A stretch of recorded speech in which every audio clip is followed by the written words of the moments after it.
Brazil versus Morocco. ব্রাজিলের এই গ্রুপে সবচেয়ে কঠিন প্রতিপক্ষ হচ্ছে মরক্কো। অ্যান্ড আমরা জানতাম যে ব্রাজিলের হয়তোবা অনেক বড় একটা পরীক্ষা হতে যাচ্ছে এই মরক্কোর বিপক্ষে।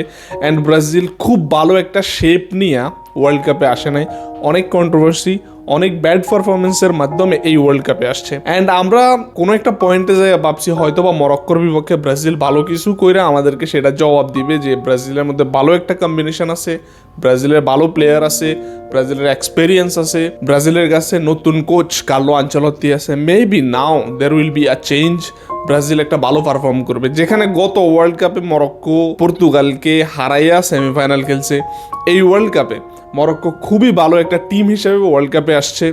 অ্যান্ড আমরা সবাই জানতাম, আমরা অ্যান্ড এভরিওয়ান, কারোর কাছেই এটা কনফিডেন্স ছিল না যে এই ওয়ার্ল্ড কাপে মরক্কোকে ব্রাজিল খুব ভালোভাবে বিট কইরা ওয়ার্ল্ড কাপ থেকে যাইব। বাট একটা জায়গায় যায় আমাদের সবার মনে হয় আসলে ইটস ব্রাজিল, আমরা কথা বলতেছি ব্রাজিল মরক্কোকে হারাইতে পারবো না। মরক্কোর বিপক্ষে আমরা ব্রাজিলকে যদি মনে করি যে আসলে ব্রাজিলের স্ট্রেংথ কম, তাহলে সেটা ব্রাজিলের প্রতি অবিচার হবে। অ্যান্ড আমার মনে হয়েছে ব্রাজিল খুব ভালোভাবেই মরক্কোকে হারাইতে পারবে, ব্রাজিলের কাছে যে কম্বিনেশন আছে।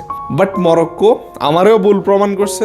মরক্কো বুঝাই দিছে যে মরক্কো ওয়ার্ল্ড কাপে অনেক ভালো একটা টিম, অ্যান্ড ব্রাজিল থেকে বেটার ফুটবল খেলছে, অ্যান্ড ব্রাজিল থেকে বেটার টিম হিসেবে ওয়ার্ল্ড কাপে আসছে। তার একটা বড় উদাহরণ গতকালকের ম্যাচে 1-1 ড্র করা।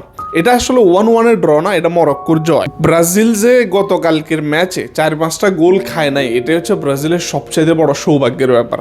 না কোনো ট্যাকটিক্যাল পয়েন্ট আছে যেটা নিয়ে আমি কথা বলতে পারবো, ব্রাজিলের কোনো পয়েন্ট নাই, ব্রাজিলের কোনো রকমের কোনো ভালো পয়েন্ট নাই যেটা নিয়ে আমি কথা বলতে পারবো যে ব্রাজিল এই জায়গাটা পার্টিকুলারলি ভালো করছে।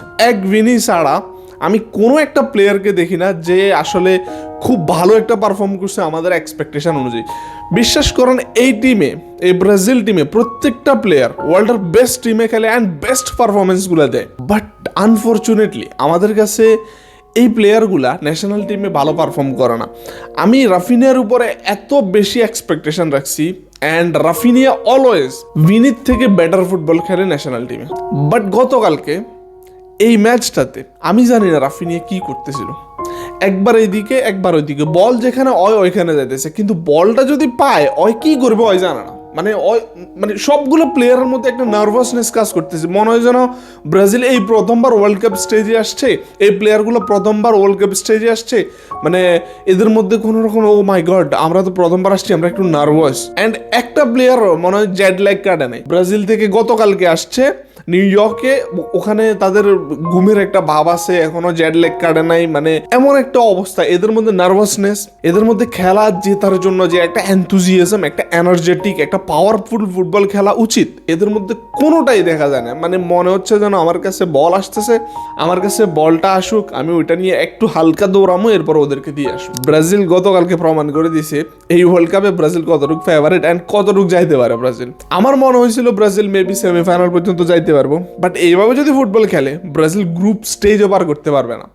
ব্রাজিল গতকালকে এই ম্যাচে ড্র করার ফলে ব্রাজিলের পরবর্তী 2টা ম্যাচ হয়ে গেছে এটা ডু অর ডাই ম্যাচ।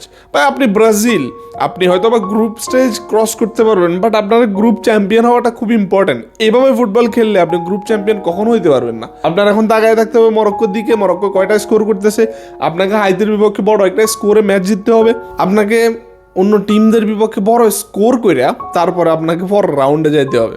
আপনার এখন মোটিভেশন কত নিচে, আপনার এই পারফরমেন্স দিয়ে পরের ম্যাচে যখন যাবেন তখন আপনার কি পারফর্ম হবে আই ডোন্ট নো।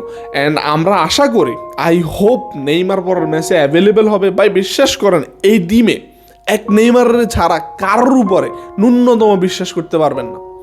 এই টিমে নেইমার যদি হুইল চেয়ার নিয়েও খেলে না, নেইমার এই সবগুলোর থেকে বেটার ফুটবল খেলবে অ্যান্ড বেটার রেজাল্ট আমাদেরকে দিবে। একটা প্লেয়ারের মধ্যে যে তার জন্য যে ক্ষুধাটা থাকে ওই ক্ষুধাটা নাই। সবগুলো প্লেয়ার কেমনে এমন হয় ভাই, একটা প্লেয়ারকে আমি আলাদা করে বলতে পারি, বাট ভিনিসিয়াস কালকে ভালো খেলছে। আমি ভাই ফুটবলে ইন্ডিভিজুয়াল পারফরমেন্স বলতে কিছু নাই, ফুটবলে সবাই, এটা একটা দলীয় খেলা। হয়তো বা আপনি বলতে পারেন আর্জেন্টিনা তো গতবার খারাপ খেলা ফার্স্ট ম্যাচ হাইরা সাউদের বিপক্ষে, এরপর ওয়ার্ল্ড কাপ জিততে গেছে, ব্রাজিলও মেবি এমন কিছু করতে পারে। It's not possible.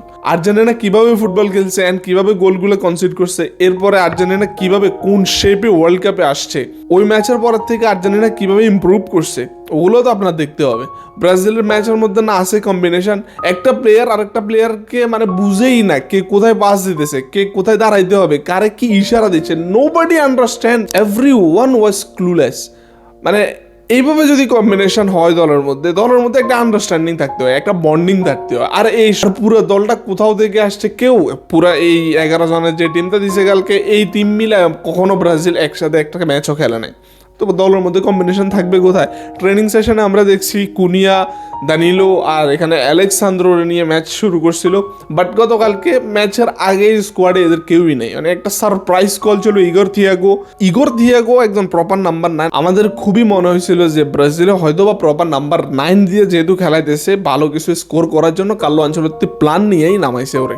আমি ভাবছি কি ওই একটু ফিজিক্যাল ফুটবল খেলে অ্যান্ড ওই একটু স্ট্রং ফুটবলার, হয়তোবা এই ফিজিক্যাল ফুটবলের মধ্যে হয়তোবা কিছু গোল ও আদায় করতে পারবে। আমরা যখন এত বাজে ফুটবল খেলতেছি, এর মাঝেও কিছু কিছু চান্স আমরা পাইছি। ওই চান্সগুলো যদি আমরা কনভার্ট করতে পারতাম, তারপরেও হয়তো বা স্কোর লাইনটা বড় হইতো। এরপরে let's come to the midfield. আমাদের ক্যাসিমিরো সবচাইতে এক্সপেরিয়েন্সড ফুটবলার এই টিমে, ওর এই ভুলভাল ট্যাকেল গুলায় ওর ইয়েলো কার্ড খাওয়াই দিছে প্রথমে। যখন আপনি এই টিমের একজন সবচাইতে এক্সপেরিয়েন্সড প্লেয়ার, আপনি খায়া বসে আছেন ইয়েলো কার্ড, এই ইয়েলো কার্ডে আপনাদের সবাইকে একটা ব্যাকফুটে নিয়ে গেছে। দেন কাম টু পাকেতা। আমি খেলা শুরু হওয়ার আগে বলছিলাম পাকেতা হয়তো নেইমারের জায়গাটা করতে পারবে, ফিল করতে পারবে, ফ্রন্ট লাইনকে খুব ভালো ক্রিয়েটিভ পাস দিতে পারবে অ্যান্ড খুব ভালো গোল হওয়ার চান্স আছে ওর মাধ্যমে। বাট ওই কি করছে, এতগুলো মিস পাস কেমনে হয়? আমার মনে হয় আমাদের টিম নয়, ওই ওয়ান অফ দ্যাম প্লেয়ার দাঁড়ায় থাকে এখানে, ওই 5 থেকে 1 কিলোমিটার দূরে। মানে এটা কোনো কথা? আপনারা ওয়ার্ল্ড কাপ খেলতে আসছেন, এইভাবে যদি বড় হলো আপনাদের প্র্যাকটিস হয়, এভাবে যদি আপনারা পাস দেন, আপনারা কেমনে ম্যাচ জিতবেন? যদি গতকালকে মরক্কোর জায়গায় স্পেন বা ফ্রান্স থাকতো, ওই যে 7 আপের যেই কালিটা আছে ওইটারে আমরা ক্রস করে আমরা 10 আপে চলে যেতাম।